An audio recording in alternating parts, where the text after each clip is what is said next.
Cuando el abogado de mi esposa exigió los documentos del fideicomiso de 1987, estaba seguro de que me tenía acorralado.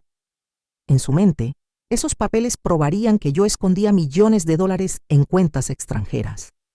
Sonreí y le dije que eran registros públicos. 48 horas después, él me llamó a las 2 de la mañana.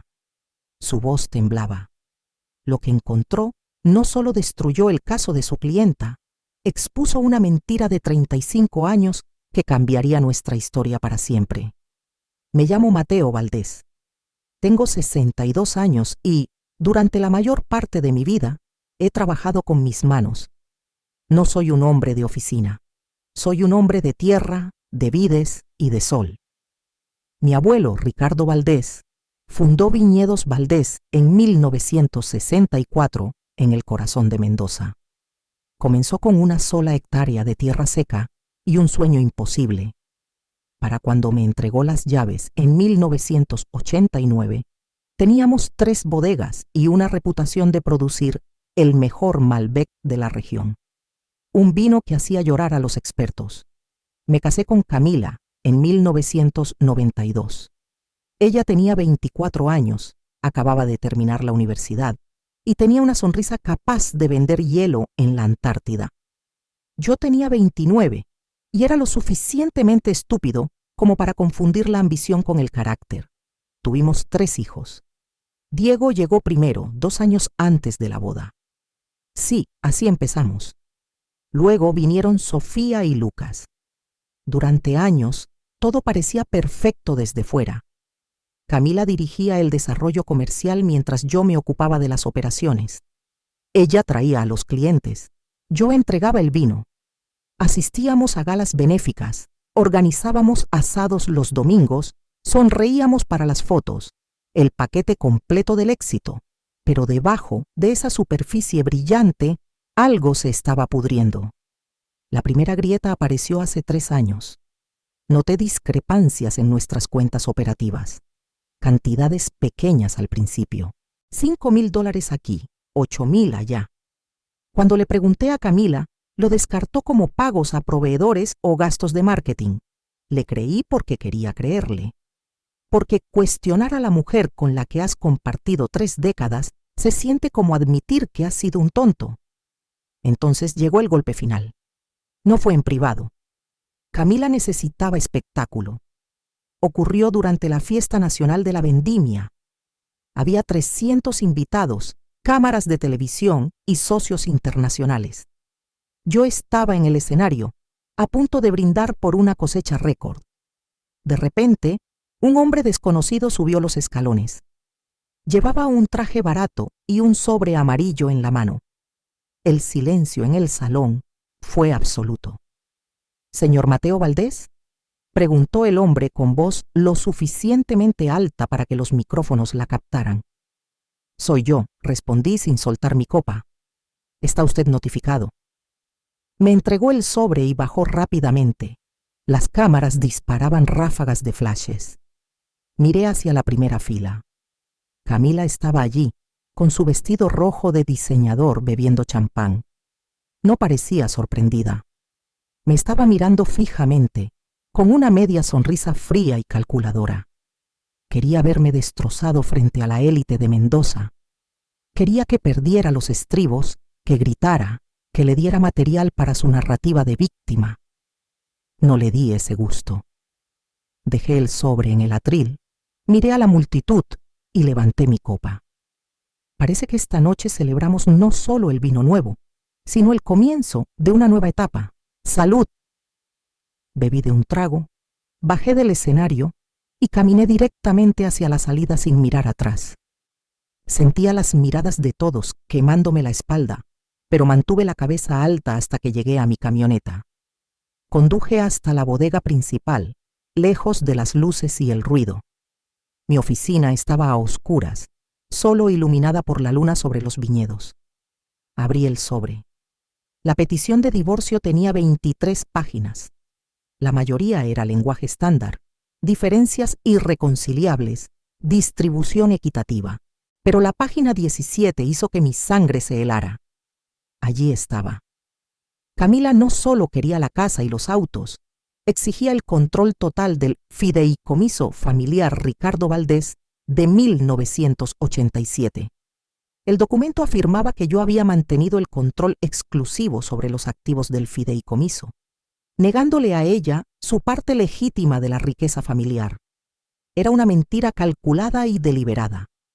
Yo nunca controlé el fideicomiso de la manera que ella afirmaba. Sí, figuraba como administrador, pero mi función era puramente administrativa. Mi abuelo había diseñado ese instrumento legal específicamente para proteger el negocio de ataques externos. Camila acababa de declarar la guerra, pero no tenía idea de que estaba caminando hacia un campo minado. Tomé el teléfono y llamé a la única persona que entendería la gravedad de lo que estaba leyendo: Fernando, el abogado de mi abuelo. Tenía 78 años, estaba semi-retirado, pero seguía siendo el tiburón legal más peligroso de la provincia. Fernando contestó al tercer timbrazo: Mateo Valdés, son las 11 de la noche. Espero que alguien haya muerto o que la bodega esté en llamas. Peor, dije, con la voz más firme que pude. Camila solicitó el divorcio hoy y va tras el fideicomiso del abuelo. Hubo una pausa larga al otro lado de la línea. Solo se escuchaba el sonido de un reloj antiguo, tic-tac, en el fondo. Envíame los papeles ahora mismo, dijo Fernando. Los revisaré y te llamaré en una hora. Pasaron 45 minutos. Yo estaba sentado en la oscuridad, mirando las filas de vides que se extendían hasta el horizonte. Este era el trabajo de 3 generaciones: sangre, sudor y tierra. Y ella quería venderlo por partes para financiar su estilo de vida. El teléfono sonó. Mateo, esto es serio, dijo Fernando sin preámbulos. Su abogado es competente, pero está operando con información falsa. La demanda afirma que tú has sido el beneficiario principal de las distribuciones del fideicomiso desde 1987. Eso no es exacto, ¿verdad? No. He cobrado una tarifa administrativa como fiduciario, pero eso es todo. Los ingresos del negocio se reinvierten en operaciones y salarios. Yo cobro un sueldo como gerente general, pero eso es separado del fideicomiso. Bien. La pregunta es, ¿Camila conoce la estructura real del documento original? Lo pensé por un momento. Se lo expliqué hace años, pero no creo que me escuchara. Siempre hablaba del negocio familiar como si fuera algo que poseíamos directamente. Nunca le interesaron los detalles legales, solo el dinero que generaban. Perfecto, dijo Fernando, y pude escuchar una sonrisa depredadora en su voz. Vamos a responder. Solicitaremos que todos los documentos del fideicomiso se ingresen en el registro judicial como parte del descubrimiento de pruebas. Si ella quiere que el fideicomiso sea el tema central, le daremos exactamente lo que pide: cada página, cada cláusula, cada firma desde 1987. Fernando, ¿qué estás planeando? Mateo, ¿cuándo fue la última vez que leíste la sección 4, subsección C de los documentos originales? No los resúmenes, el original que tu abuelo firmó. No lo sé, hace 20 años. Ve a buscarlos, están en la caja fuerte de la casa vieja. Lee esa cláusula y luego vuelve a llamarme. Ella acaba de cometer el error más caro de su vida. Colgué el teléfono con Fernando y salí de mi oficina. El aire de la noche en Mendoza era frío y seco, pero mi sangre hervía. No fui a mi casa. No podía ver a Camila durmiendo en la habitación que habíamos compartido, sabiendo que horas antes había intentado desmantelar mi vida frente a medio país. Subí a mi camioneta y conduje hacia la finca original, donde vivía mi padre. La casa vieja estaba a 20 kilómetros, un trayecto de oscuridad y caminos de tierra que conocía de memoria. Mi padre, Roberto, tenía 85 años, vivía rodeado de sus caballos y sus recuerdos. Cuando llegué, las luces del porche estaban encendidas. Él sabía que algo pasaba. Las noticias vuelan rápido en esta región. «¿Lo hizo, verdad?», preguntó mi padre desde su mecedora en cuanto puse un pie en el escalón. No había sorpresa en su voz, solo resignación. Sí, quiere el fideicomiso. Mi padre asintió lentamente y se levantó con el crujido de sus rodillas. Tu abuelo Ricardo era un hombre paranoico, Mateo. Vivió tiempos difíciles. Sabía que la avaricia es más fuerte que el amor. Ven conmigo. Entramos en su despacho. Olía a tabaco y cuero viejo. Detrás de un cuadro de la primera cosecha de 1964 estaba la caja fuerte.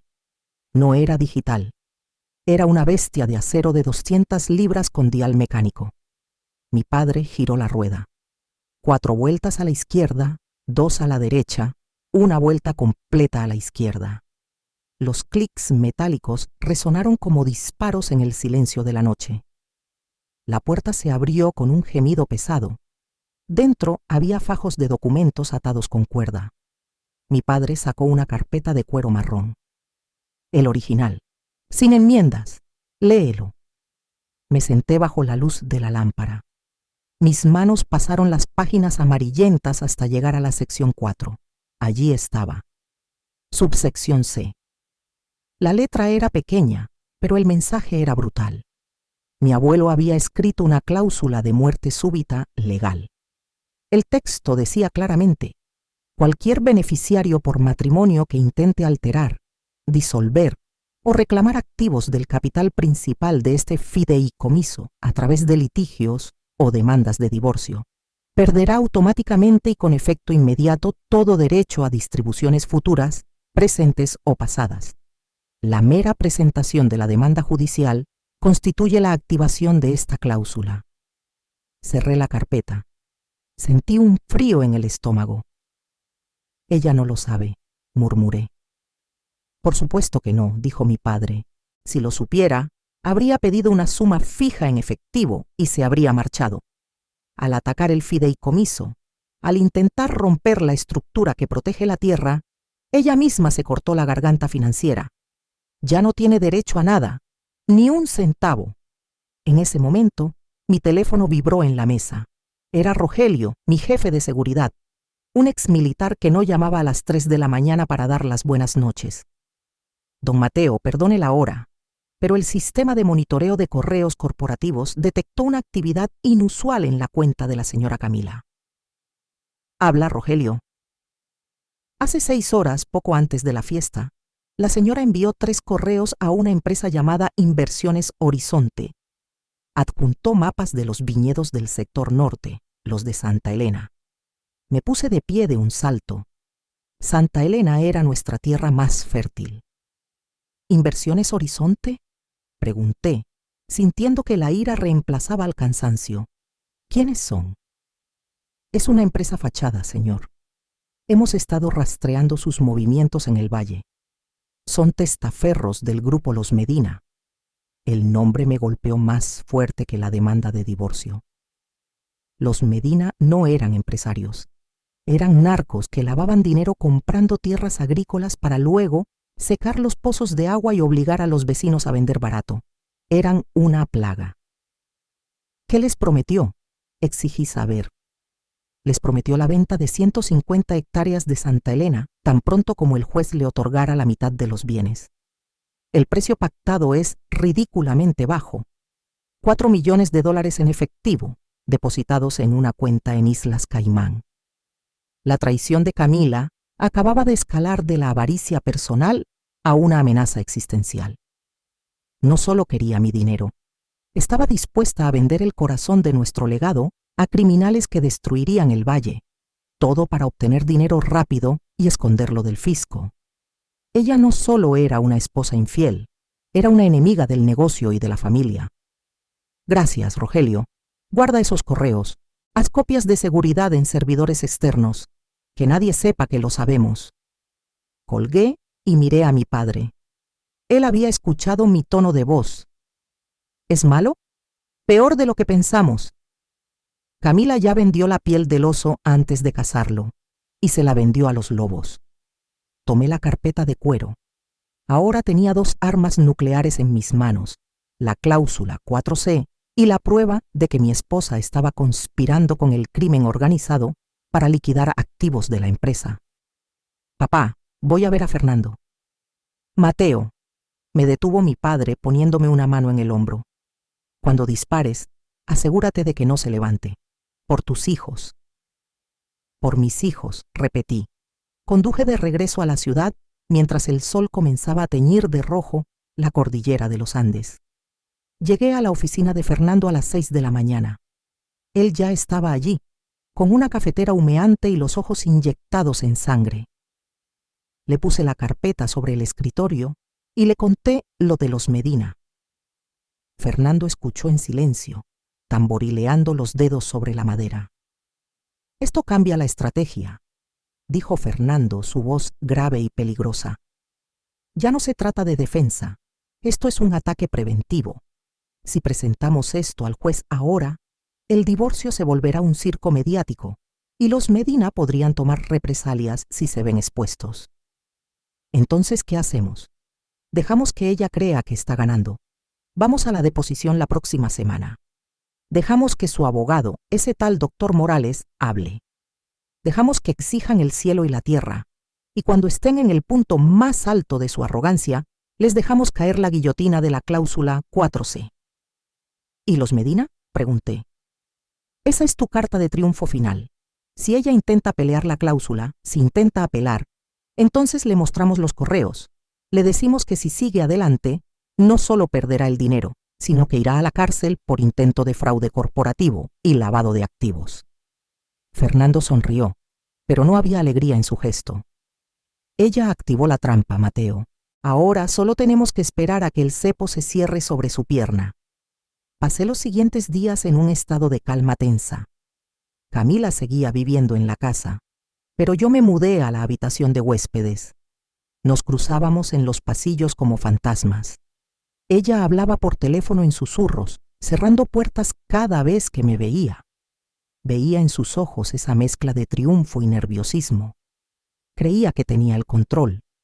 Creía que yo estaba asustado, revisando balances para ver cuánto podía pagarle. No sabía que yo estaba contando las horas para ver su rostro cuando se diera cuenta de que había perdido todo antes de empezar. La deposición estaba programada para el martes. Sería el final de su vida tal como la conocía y el comienzo de mi verdadera batalla.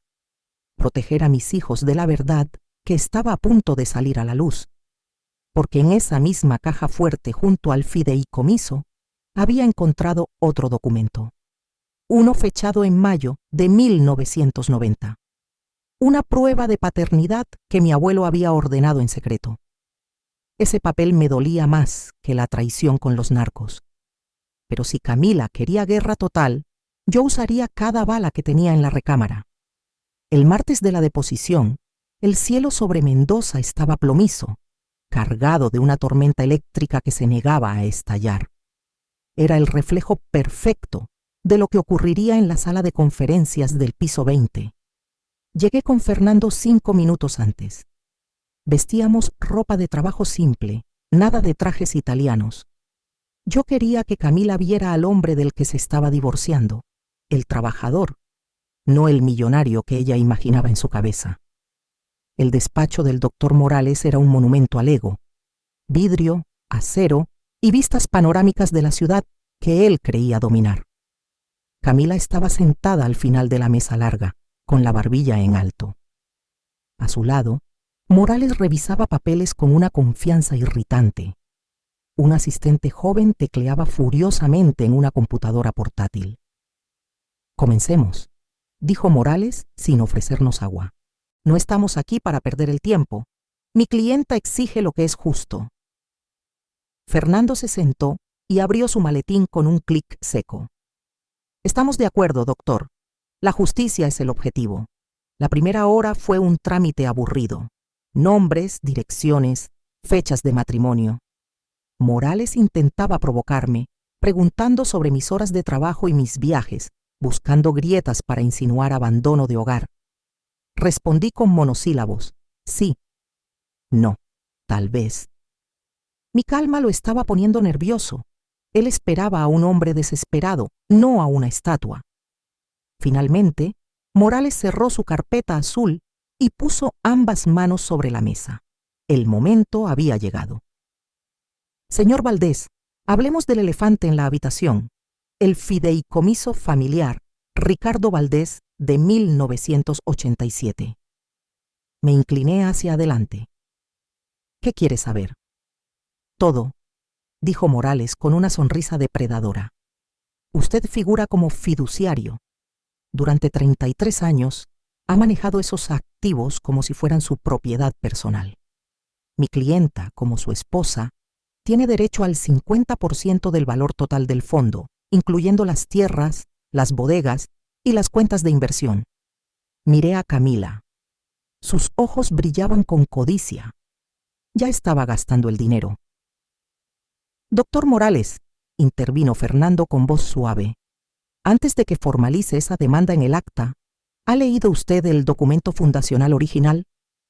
No el resumen ejecutivo, sino la escritura matriz firmada ante notario hace 4 décadas. Morales soltó una risa despectiva. Por favor, colega, esos son tecnicismos. La ley de bienes gananciales es clara. El fideicomiso es un activo marital. Lo reclamamos en su totalidad. Fernando asintió lentamente, como un maestro decepcionado con un alumno lento. Sacó la copia certificada que mi padre me había dado. El papel crujió en el silencio de la sala. Entonces, doctor, asumo que usted no advirtió a su clienta sobre la sección 4, subsección C. Morales frunció el ceño. La confianza en su rostro vaciló por primera vez. ¿De qué está hablando? Léalo usted mismo. Página 18, tercer párrafo. Fernando deslizó el documento sobre la mesa de caoba. Morales lo tomó con desdén, pero a medida que sus ojos recorrían las líneas, su color desaparecía. Su mandíbula se tensó. El asistente dejó de escribir. Esto no puede ser legal, balbuceó Morales. Es perfectamente legal, respondió Fernando. Se llama cláusula de inhabilitación por litigio. Mi cliente, Ricardo Valdés, la incluyó para proteger el patrimonio de cazadores de fortunas. ¿Qué dice?, exigió Camila, su voz subiendo una octava. Díganme qué dice. Morales la miró, y en sus ojos vi el pánico puro de un hombre que acaba de cometer negligencia profesional. Dice... Morales tragó saliva.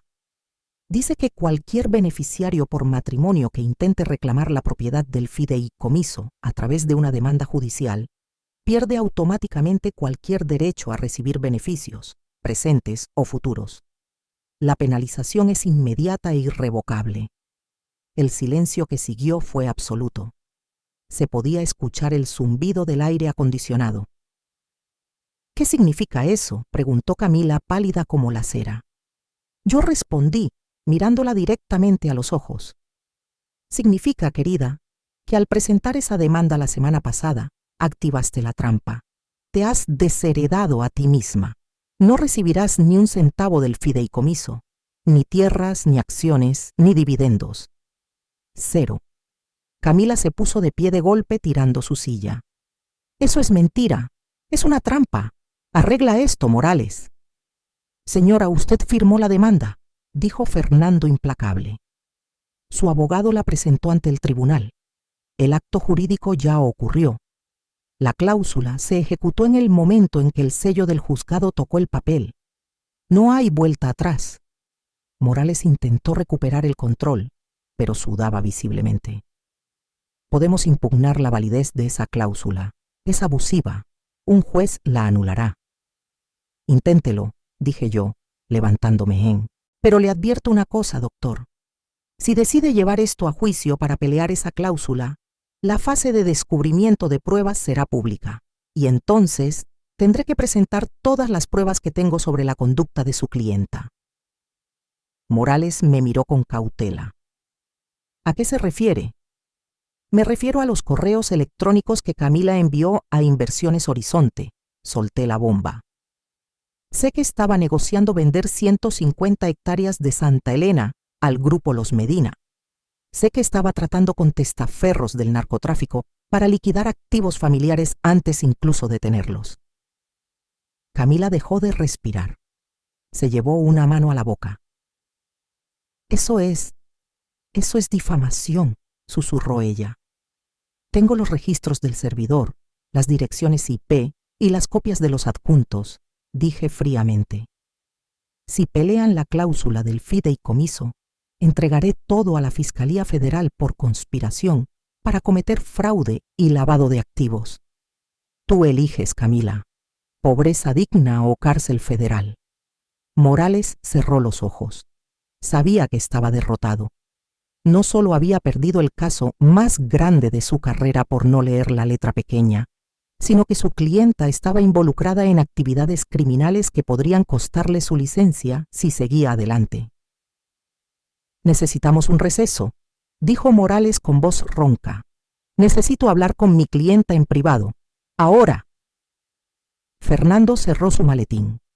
Tómense el tiempo que quieran, pero la oferta es simple. Retiran la demanda sobre el fideicomiso y aceptan una liquidación de bienes personales básicos o publicamos todo. Tienen 24 horas. Salimos de la oficina sin mirar atrás. En el pasillo, mientras esperábamos el ascensor, Fernando soltó el aire que había estado conteniendo. La destruiste, Mateo. En 5 minutos. Ella se destruyó sola, dije, mirando los números del ascensor bajar. Pero esto no ha terminado. Morales está asustado, pero es una rata acorralada. Intentará encontrar algo para contraatacar. ¿Qué más pueden tener?, preguntó Fernando. El chico, dije, sintiendo un peso en el pecho. Diego. Si Morales revisa a fondo los archivos médicos o busca apalancamiento emocional, encontrará la duda sobre la paternidad. Y si usan eso, no me importará quemar la ciudad entera. El ascensor llegó con un timbre alegre que contrastaba con mi estado de ánimo. Habíamos ganado la batalla financiera, pero la guerra personal estaba a punto de volverse mucho más sucia. Camila no se rendiría tan fácil. Su orgullo era más grande que su instinto de supervivencia. Y yo sabía que su siguiente movimiento no sería contra mí, sino contra lo que yo más amaba: mis hijos. Pasaron 48 horas de silencio absoluto, 2 días en los que el teléfono parecía un explosivo a punto de detonar. Yo sabía que Morales no se rendiría tan fácil. Los abogados como él, cuando están acorralados, no buscan la salida, buscan a quién morder. La llamada llegó a las 2:30 de la madrugada. El zumbido del celular en la mesita de noche sonó como una sierra eléctrica en la oscuridad. Vi el nombre en la pantalla: Bufete Morales. Contesté al segundo timbre. Dígame, dije, sin rastro de sueño en mi voz. Señor Valdés. La voz de Morales sonaba tensa, rasposa, como si hubiera estado gritando o bebiendo. Lamento la hora, pero encontramos algo más. Algo que usted olvidó mencionar durante la deposición. Me senté en el borde de la cama, con los pies fríos tocando la madera del suelo. Si va a amenazarme, hágalo rápido. Revisamos los anexos médicos del fideicomiso que su abogado tan amablemente nos proporcionó. Al parecer, su abuelo era un hombre muy meticuloso. Encontró una confirmación de paternidad por ADN fechada en mayo de 1990. Cerré los ojos, ahí estaba. El secreto que había guardado durante más de 3 décadas. ¿Y bien?, pregunté.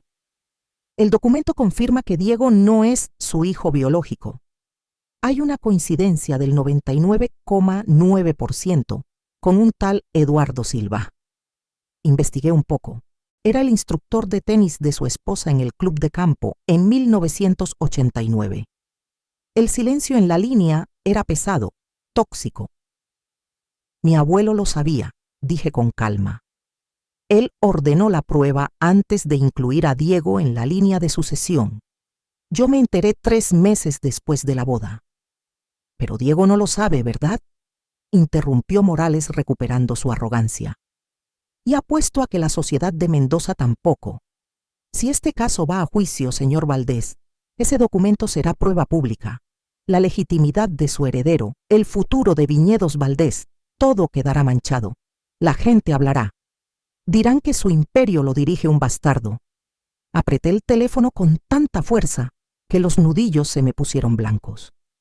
Usar a mi hijo como moneda de cambio Era un nivel de bajeza que no esperaba, ni siquiera de Camila. ¿Esa es su estrategia, Morales? ¿Destruir la identidad de un hombre de 35 años para conseguir un cheque? Es apalancamiento, Mateo. Así funciona el juego. Retiren la amenaza de la denuncia por los correos del cártel y negociemos una suma razonable. Digamos, $5 millones. A cambio, el secreto de Diego muere con nosotros. Me levanté y caminé hacia la ventana. La luna iluminaba las viñas, filas interminables de plantas que no preguntaban de quién era la sangre que las cuidaba, solo quién las regaba. Morales, escúcheme bien. Usted cree que tiene un as bajo la manga, pero lo que tiene es una granada sin seguro. No juegue conmigo, Valdés. No estoy jugando. Si usted menciona una sola palabra sobre la paternidad de Diego a alguien, o si ese documento sale a la luz, voy a soltar la segunda bomba que tengo guardada. Y esta no es sobre correos electrónicos interceptados, es sobre robo directo. Morales vaciló. ¿De qué está hablando? Pregúntele a su clienta sobre la Fundación Mujeres de Mendoza. Hubo un silencio confuso al otro lado. ¿La organización benéfica? Eso es irrelevante. No, Morales, es el centro de todo. Camila ha estado recaudando fondos durante 5 años para esa supuesta fundación. Organizó galas, pidió donaciones a empresarios, incluso recibió subvenciones locales. $90,000 en total. Hice una pausa para dejar que la información se asentara. Tengo los registros bancarios. La fundación no existe legalmente. No está registrada en la Inspección General de Justicia. No tiene número de identificación tributaria. Es una cuenta fantasma a nombre de Camila. Eso es imposible, murmuró Morales. Tengo los extractos. Cada centavo de esos $90,000 no fue a becas para mujeres rurales ni a programas de salud. Fueron a pagar tarjetas de crédito, viajes a Miami y, curiosamente, el alquiler de un apartamento en el centro que usa ese tal Eduardo Silva. Sí, el mismo instructor de tenis. Aún se ven. Escuché el sonido de papeles moviéndose frenéticamente al otro lado de la línea. Probablemente Morales estaba buscando notas o mirando a Camila, si es que estaba con él. Si usted filtra lo de Diego, continué, mi voz dura como el acero. Yo entregaré estos extractos bancarios a cada donante que ella estafó, y luego iré a la policía. Eso es fraude, estafa y apropiación indebida. Son de 5 a 10 años de prisión efectiva, sin fianza. Morales respiraba agitadamente. Sabía que estaba atrapado. El chantaje emocional con la paternidad era sucio, pero legal en un litigio. El fraude de la fundación era un delito penal que lo arrastraría a él también si seguía representándola sabiendo la verdad. Señor Valdés, su tono había cambiado completamente. Ahora sonaba derrotado. No sabíamos lo de la fundación. Ella no me lo dijo. Por supuesto que no. Ella miente, Morales. Es lo que hace. Ahora tiene 2 opciones. Opción A, seguimos peleando, destruyo a Camila, la meto en la cárcel y usted queda como el abogado que facilitó una estafa. Opción B, redacta un acuerdo de divorcio ahora mismo. Ella se va con lo puesto. $0, 0 propiedades. Y firma una cláusula de confidencialidad perpetua sobre mi familia. El reloj en la pared marcaba las 3 de la mañana. Necesito consultar con ella, dijo Morales débilmente. No, usted le va a informar a ella. Dígale que el juego terminó.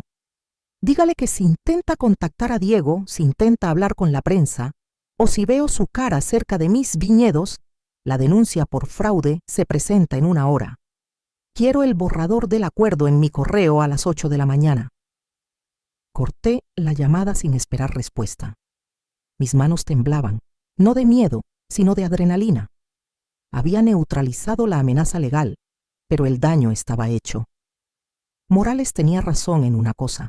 El secreto de Diego estaba en un documento que ahora otros habían visto. Ya no era una verdad privada. Era una bomba de tiempo. Sabía lo que tenía que hacer. No podía dejar que Diego se enterara por un rumor o por una filtración judicial en el futuro. Camila, En su desesperación podría decírselo solo para herirme, incluso si eso significaba su propia destrucción. Tenía que ser yo. Tenía que romperle el corazón a mi propio hijo para poder salvarlo después. Me vestí con ropa de trabajo. No iba a dormir. Fui a la cocina, preparé café fuerte y esperé a que saliera el sol. A las 7 de la mañana vi llegar la camioneta de Diego. Él siempre era el primero en llegar a la supervisión de la cosecha. Salí al porche. Él bajó del vehículo, alto, fuerte, con esa sonrisa fácil que no se parecía en nada a la mía, pero que yo amaba más que a mi vida. «Viejo», gritó saludando, «¿listo para revisar el lote 4? Dicen que la uva está perfecta». Sentí un nudo en la garganta que casi me ahoga. «Diego, ven aquí», dije. Mi tono lo detuvo en seco. Su sonrisa se desvaneció. «¿Qué pasa? ¿Es mamá? ¿El juicio? Tenemos que hablar. Y necesito que seas fuerte, más fuerte que nunca». Caminamos hacia los viñedos, lejos de los oídos de los empleados. Iba a decirle la verdad, no porque quisiera, sino porque un hombre debe escuchar su historia de labios de quien lo ama, no de quien lo traicionó. Iba a contarle sobre la sangre, pero también iba a demostrarle que la sangre es solo biología. La familia es lealtad, y Camila acababa de perder la suya para siempre. Diego se detuvo en seco entre las hileras de Malbec. El sol de la mañana golpeaba su rostro, pero él parecía congelado. Acababa de soltar la verdad. Le conté todo. El nombre de Eduardo Silva, el instructor de tenis. La prueba de ADN oculta en el fideicomiso. El silencio de 35 años que mantuve no por cobardía, sino por una promesa silenciosa que me hice a mí mismo el día que él nació. ¿Entonces todo es mentira?, preguntó Diego. Su voz no tenía rabia, sino un vacío aterrador. ¿Mi apellido, mi historia, mi lugar en esta tierra? Tu apellido es Valdés porque yo te lo di, respondí acercándome un paso. Tu lugar en esta tierra es tuyo porque lo trabajaste. Sangraste por estos viñedos, Diego. Eduardo Silva puso la biología, pero yo puse las noches de fiebre, las enseñanzas sobre el riego, el orgullo de verte graduar. La sangre es un accidente biológico. Ser padre es una decisión diaria. Y yo te elegí a ti cada maldito día de mi vida. Diego miró sus manos, manchadas de tierra y savia de vid. Luego me miró a los ojos. Buscaba una duda, una señal de rechazo. No encontró nada más que certeza absoluta. Ella lo sabía, dijo él, apretando los dientes. Mamá sabía que no eras mi padre biológico y usó eso para manipularte. Y ahora quería usarlo para destruirme en un tribunal. Quería usarlo para cobrar un cheque, corregí. Para ella, todos somos activos liquidables. Tú, yo, tus hermanos. Pero se acabó. Diego asintió lentamente. Una lágrima solitaria rodó por su mejilla, pero la limpió con furia. Vamos a terminar con esto, papá. Quiero verla firmar. La reunión final tuvo lugar 3 días después en la sala de conferencias de la bodega principal. No acepté ir al despacho de Morales. Si Camila quería rendirse, tendría que hacerlo en el territorio que intentó vender a los narcos. Llegó con Morales. Se veía demacrada, sin el maquillaje perfecto ni la ropa de diseñador habitual. Parecía una mujer que había envejecido 10 años en una semana. Morales puso el acuerdo sobre la mesa de roble. 8 páginas. Renuncia total al fideicomiso, a la empresa y a cualquier pensión alimenticia. A cambio, yo no presentaba cargos penales por el fraude de la fundación benéfica y guardaba silencio sobre los correos con el cártel. Está todo aquí, dijo Morales, evitando mi mirada. Tal como acordamos. Ella se queda con el automóvil y sus efectos personales. Debe desalojar la casa antes del mediodía de mañana. Camila tomó el bolígrafo. Le temblaba la mano. Antes de firmar levantó la vista.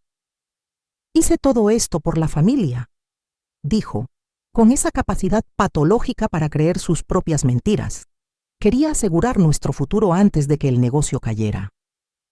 El negocio nunca estuvo mejor, Camila, dije fríamente. Firma. Ella garabateó su nombre. El sonido del bolígrafo rasgando el papel fue el único ruido en la sala. En ese momento la puerta se abrió. Diego entró. Camila se iluminó por un segundo, un reflejo condicionado. Diego, mi amor, comenzó a decir levantándose e intentando acercarse a él. Tu padre está tratando de ponernos en contra, pero...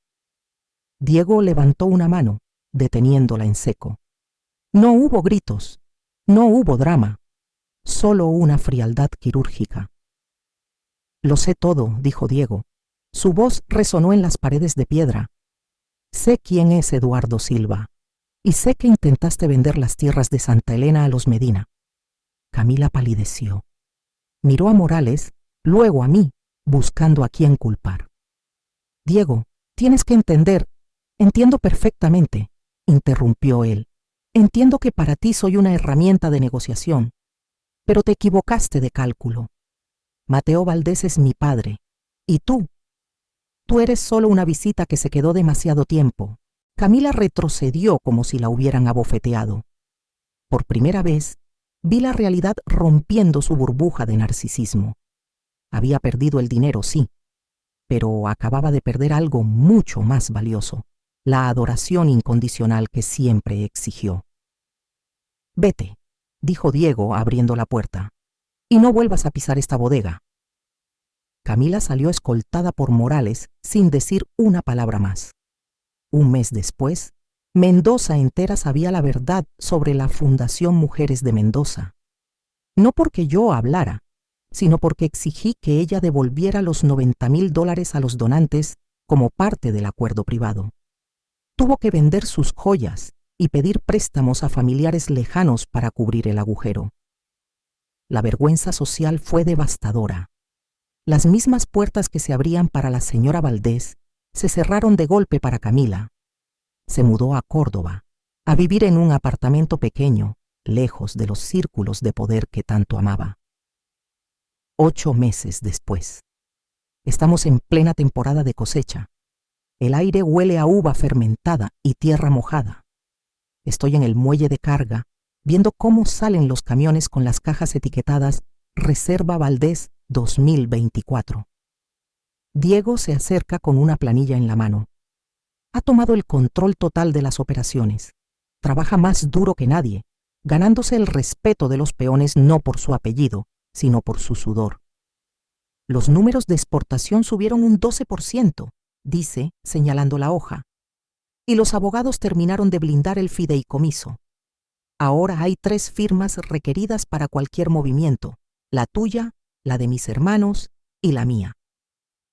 Bien hecho, digo palmeando su espalda.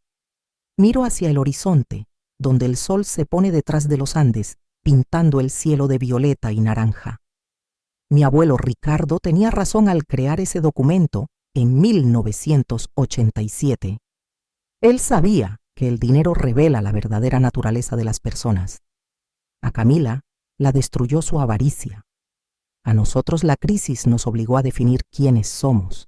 Pensé que mi legado eran las tierras, las botellas de vino, las cuentas bancarias. Estaba equivocado. Mi legado estaba parado a mi lado. Un hombre que supo la verdad sobre su origen y aún así eligió la lealtad sobre el resentimiento. Un hombre que entendió que la herencia no es lo que recibes, sino lo que proteges. Papá, dijo Diego sacándome de mis pensamientos. Sofía y Lucas vienen a cenar esta noche. Lucas quiere mostrarte sus nuevos diseños para las etiquetas. Perfecto. Encenderé el fuego para el asado. Caminamos juntos hacia la casa vieja, la misma donde mi padre guardaba los secretos en la caja fuerte, pero ya no había secretos. La caja fuerte estaba vacía. No necesitábamos papeles para saber quiénes éramos. La traición de Camila fue un incendio forestal. Arrasó con todo lo superficial, quemó la maleza y las mentiras. Pero el fuego también fertiliza la tierra, y sobre esas cenizas nuestra familia había vuelto a crecer, más fuerte, más unida, y por primera vez en 30 años completamente libre. Mateo Valdés había sobrevivido. Y mientras miraba a mis hijos reír esa noche alrededor de la mesa, supe que había ganado la única batalla que realmente importaba.